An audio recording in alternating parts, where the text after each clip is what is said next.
Assalamualaikum warahmatullahi wabarakatuh.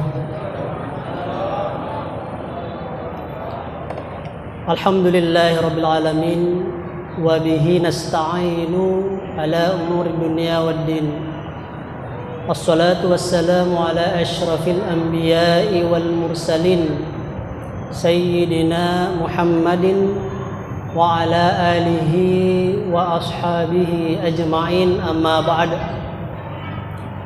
Jamaah Tarwih yang insyaallah sama-sama dirahmati oleh Allah Subhanahu wa taala. Tak henti-hentinya syukur alhamdulillahi rabbil alamin. Kita panjatkan kehadirat Allah Subhanahu wa taala di mana hingga detik ini kita masih diberikan nikmat, terutama nikmatul iman, nikmat keimanan, sehingga kita tetap istiqomah di dalam beribadah kepada Allah Subhanahu wa taala. Salawat dan salam kita kirimkan pula kepada baginda Rasulullah Muhammad sallallahu alaihi wasallam sebagai uswatun hasanah, pedoman seluruh umat manusia. Tidak ada jalan lain, tidak ada cara lain. Kita ingin hidup di dunia bahagia, ingin hidup di dunia sukses, dan kelak di akhirat pun mendapatkan rahmat Allah Subhanahu wa taala, yakni surga, kecuali dengan mengikuti langkah dan tuntunan dari baginda Rasulullah Muhammad sallallahu alaihi wasallam. Jamaah Tarwih rahimakumullah. Alhamdulillah kita telah memasuki fase terakhir, akhir-akhir bulan suci Ramadan.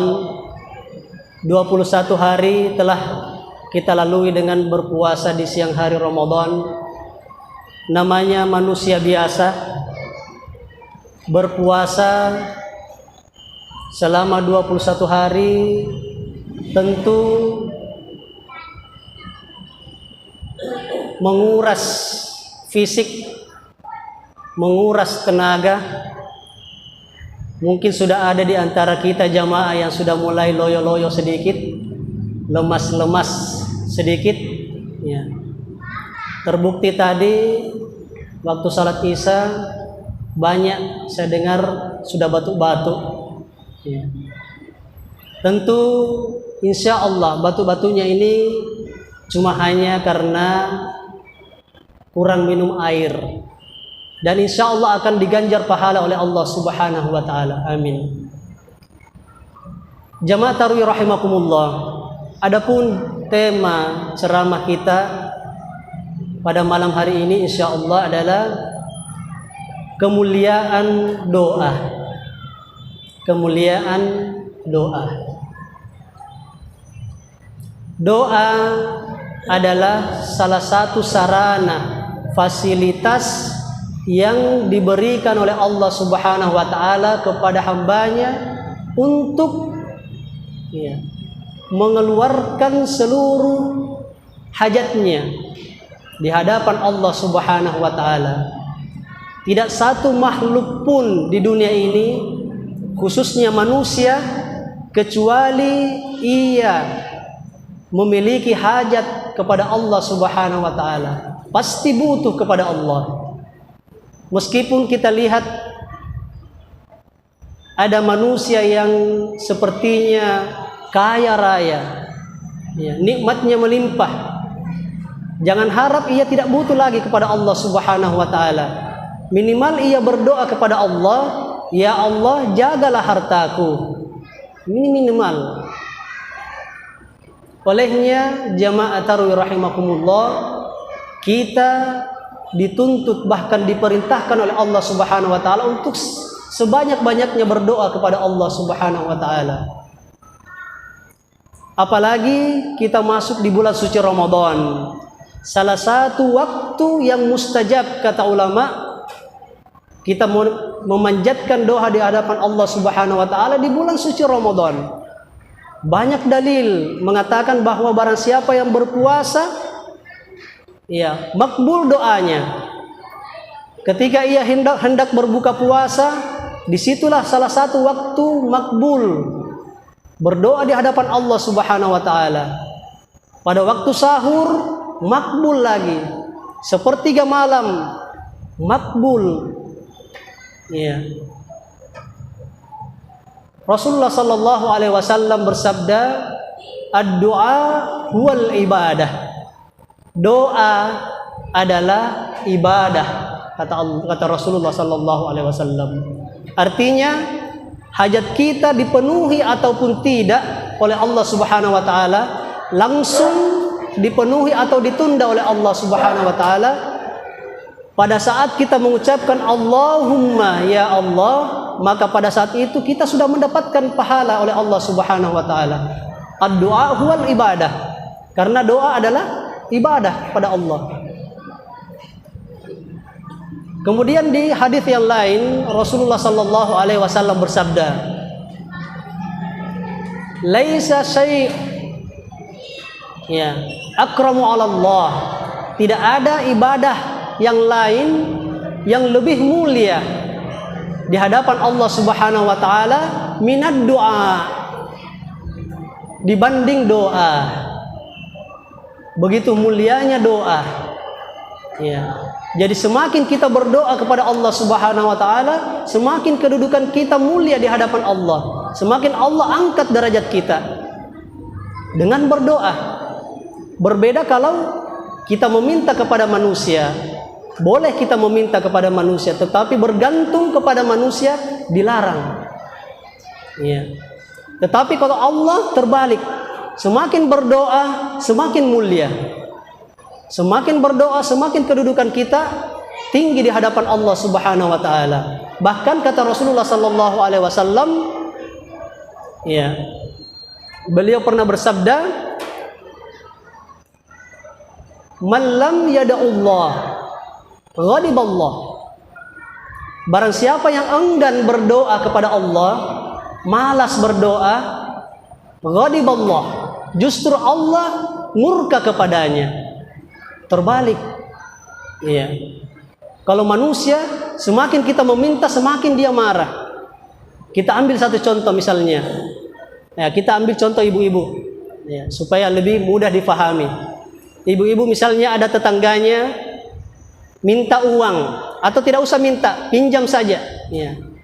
Ibu-ibu kalau ada tetangganya pinjam uang di belakang, ya ketuk-ketuk pintu, Bu Haji, ya, dibukakan pintu, bisa pinjam uangnya tabe 100.000 saja. Ya.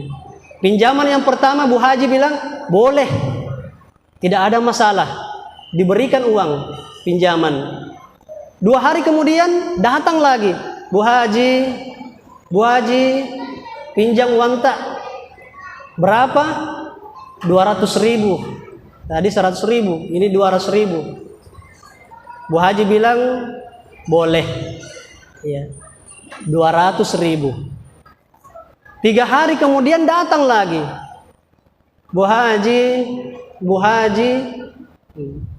Di hari ketiga mau pinjam uang lagi.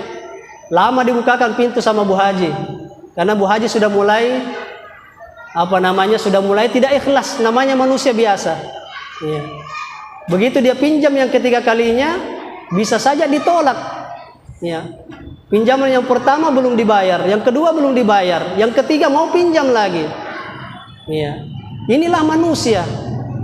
Jadi kalau kita meminta kepada manusia 1 kali, 2 kali mungkin masih diberikan, tetapi kalau berulang-ulang manusia itu pasti sudah jenuh, bahkan jengkel. Kenapa ada orang meminta berulang-ulang? Ya.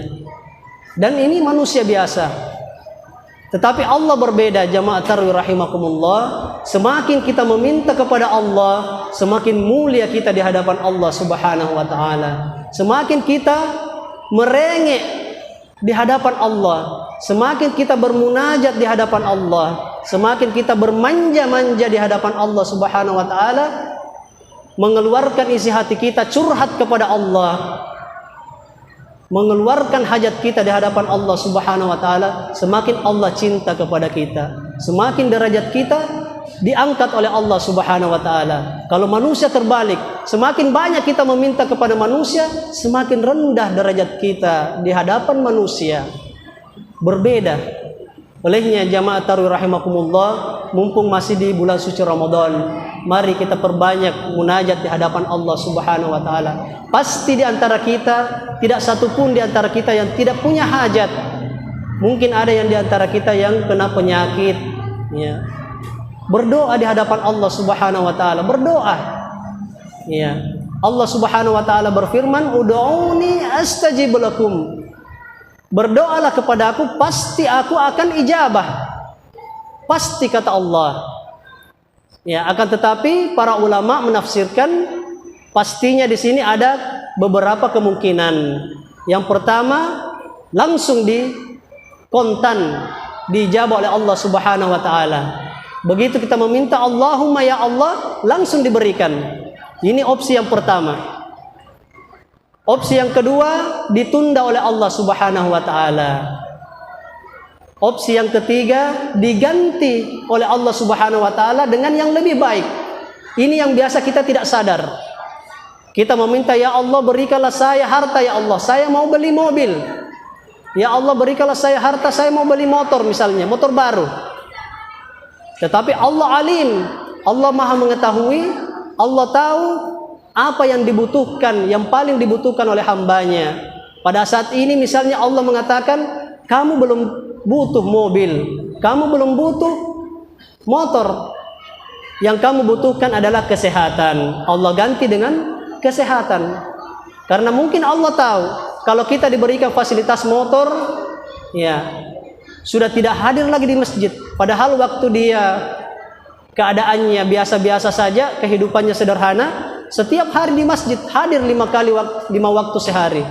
Tetapi begitu dia berdoa kepada Allah Subhanahu wa taala, minta kekayaan, Allah ganti dengan kesehatan. Supaya Allah tahu, Allah ingin kita tetap istiqomah berada di masjid.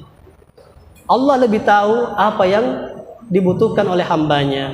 Olehnya jamaah tarawih rahimakumullah, sekali lagi mari kita memperbanyak doa di hadapan Allah Subhanahu wa taala, karena tidak ada doa yang tidak diijabah oleh Allah Subhanahu wa taala. Ada satu hadis sebagai penutup. Suatu ketika Rasulullah sallallahu alaihi wasallam bersama para sahabat, ya, menceritakan keadaan manusia pada hari kiamat.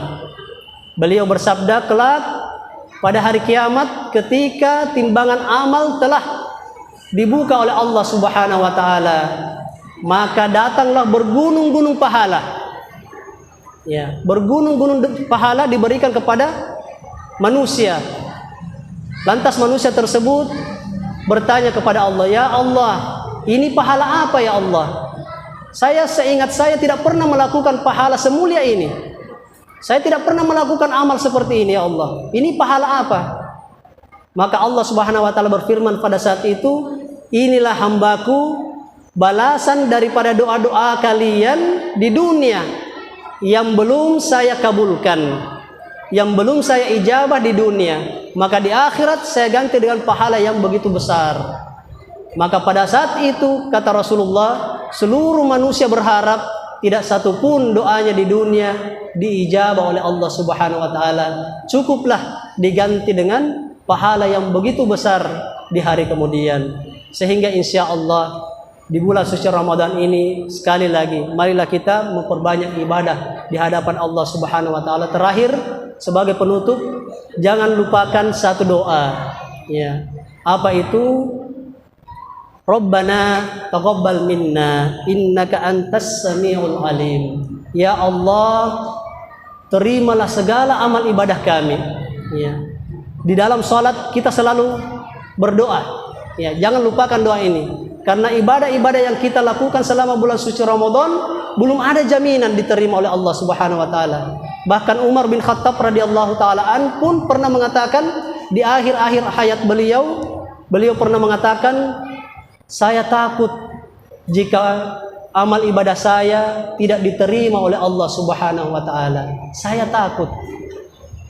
Sekelas Umar bin Khattab pun masih mengutarakan kalimat, saya takut amal ibadah saya tidak diterima oleh Allah Subhanahu wa taala. Bagaimana dengan kita yang kualitas iman kita jauh di bawah para sahabat? Maka ada fasilitas yang ditawarkan oleh Allah Subhanahu wa taala. Mungkin ada beberapa ibadah-ibadah kita yang tidak maksimal yang kita lakukan di bulan suci Ramadan, maka kita tutupi dengan doa, ya Allah, Rabbana taqabbal minna. Ya Allah, kabulkanlah, terimalah segala ibadah kami. Innaka antas samiul alim. Sesungguhnya Engkau Maha mendengar dan Maha mengetahui. Insyaallah.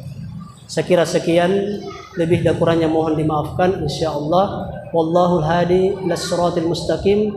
Assalamualaikum warahmatullahi wabarakatuh.